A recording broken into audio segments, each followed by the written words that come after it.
I bring you greetings tonight from the most dangerous city in America, Memphis, Tennessee, where already this year we've had over 32 murders.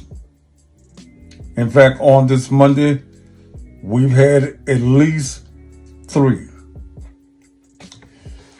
The teenagers and young people in this city have lost their motherfucking mind.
Says he was driving in downtown Memphis when a car next to him opened fire. Yet another violent incident happening in the city's core. In a 3-part series, WREG investigators will dig deeper into the problem, looking at the mounting concern, the widespread impact, and possible solutions to this. There are certain noises that are striking, prompting panic, pause, prayer. It didn't hit the skull, you know what I'm saying? I mean, thank you, Jesus Christ. It was a distinct noise that resonated that Friday night in October in downtown Memphis. We were just sitting there, and they laid on our horn. The man who heard it asked us to hide his identity. because of what happened next. Couldn't really tell what was needed or anything like that, so I just continued when the light turned green. He hit another red light at 3rd and Monroe, where the car that honked at him pulled beside him. I just looked over and saw a male and a female, so maybe they've been on a date downtown. Maybe they're having a good time as well. So it did nothing about the instant made me think, hey, they're probably going to shoot me. They told him to roll down the window. A friendly gesture from what it looked like. I rolled the window down. At that point, they'd asked me to get out of my car. He hit the gas. They also ran the red light, and then they started following me at a high speed down 3rd Street. Then onto the interstate, where seconds later, another loud noise. 2 gunshots. One you can see hit the back of his car. The second pierced the front, grazed his left leg, and went through his right calf. I grabbed my leg, plugged the hole so that I could minimize the blood that was coming out. And I continued to chase them down. Chased them into North Memphis while on the phone with 911. He says he had to stop following them, though, when they turned off their lights and went onto an unfamiliar street. He says they've yet to be found. The scary part was that the second bullet actually pierced through the back door and my daughter's car seat and then out the other side of the car. So had it not been a late evening and I'd had my daughter with me, that's what really concerns me. Downtown Memphis has been plagued with shootings, robberies, car thefts. 9 people killed downtown so far this year, including Anita Wilkins' daughter. In August, near South Main, she was reportedly caught in the crossfire. No parent should have to go through this. Weeks later, security cameras captured this pair. Police say they had just shot a man waiting for a ride near Union and 2nd.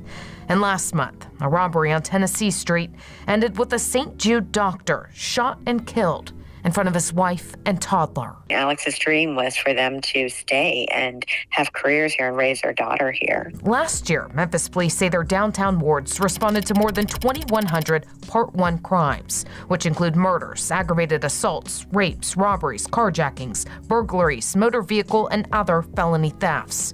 Looking at just aggravated assaults, 139 reported last year. Add another 75 the first part of this year, and even more have made headlines since then, including one inside FedEx Forum. Another near Beale, leaving 8 injured. WREG investigators uncovered dozens of incident reports on or near Beale to find out more about the violent crimes taking place. One report stated a group with an AK-style rifle approached a woman changing her shoes, pushed her to the ground, and robbed her. Another incident, a man claimed he was punched in the head during a robbery. Weeks before that, a tourist told police he was hit in the face, stomped on, put in a dumpster, and robbed of his wallet and prayer rock his daughter gave him. Most of the reports we found involved a gun. Officers often stopped the firearm from getting onto Beale. But what's even more unsettling, though, is this report, where a man said he hid his gun in an alley so he could go into a bar. 2 men saw him retrieve it, then held him at gunpoint and took his gun. We see more guns on our streets now than we've ever seen in the history of the Memphis Police Department. On top of that, police say property crime is another issue.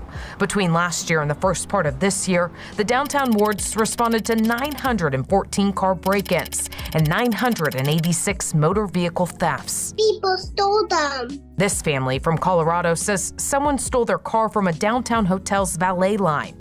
All of their belongings gone. When I think back to some of the most horrific things that have happened in Memphis, there is zero fear. And that's what scares this man even more. He says criminals aren't afraid of the consequences. Policing is more reactive than proactive, and the justice system has become a revolving door. The laws don't make sense. The criminals have too much freedom. He tells us he left his gun at home that night since he went to Beale Street and didn't want it stolen from his car. He questions that decision and wonders when enough is enough. When the cries, the pleas, the noises will be heard.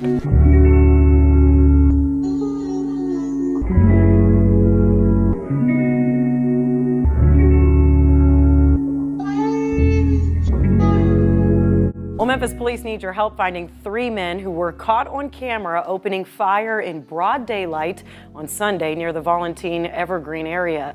Now, 1 man was killed from that shooting, and we want to warn you, this video may be upsetting. Now, MPD released this footage today. It shows 3 men running and shooting toward the victim right before police were called. Officers responded just before 2 Sunday afternoon on North McNeil Street. That's not far from Walken Street and Valentine Avenue. Now, they found a man shot, and he died shortly after at Regional 1 Hospital. The politicians can't help us, won't help us. We are on our own in this city.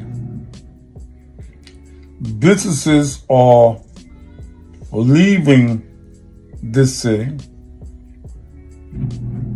There is no growth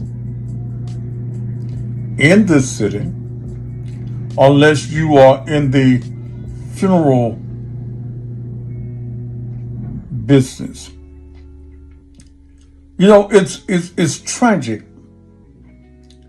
that the black church has no power. The black politician has no power. Yesterday, here in Memphis, white folk closed the bridge. Free Palestine. Well, let me see it. Fuck Palestine. Free us from all these wretched ass babies that y'all done had that's robbing, mugging, carjacking, and murdering. Free us from that bullshit. See, where the problem starts is not with police and the elected officials. It's with you sorry ass mammies and your no good ass daddies. Some of you are just laying down and fucking anything, and you're bringing these demons into this motherfucking world, and we have to deal with them motherfuckers. So I'm saying, if you got to come to Memphis, go somewhere else. If you're coming through Memphis to get to Mississippi, don't get you no gas in Memphis. You're subject to get robbed. If you're planning your family reunion, don't do it in this motherfucker here, because 9 times out of 10, you're going to be 1 or 2 family members short after the festivities. We had almost 400 murders in 2023. It's projected that we will beat that number next year. I stay my ass in the goddamn house. When I'm out, I got this piece of steel on my side. I never thought that I'd get to the place that I just didn't like niggas no more. You motherfuckers, you new niggas, fuck you. If you want to stay alive in Memphis, do like the white peoples. Stay away from a goddamn nigga.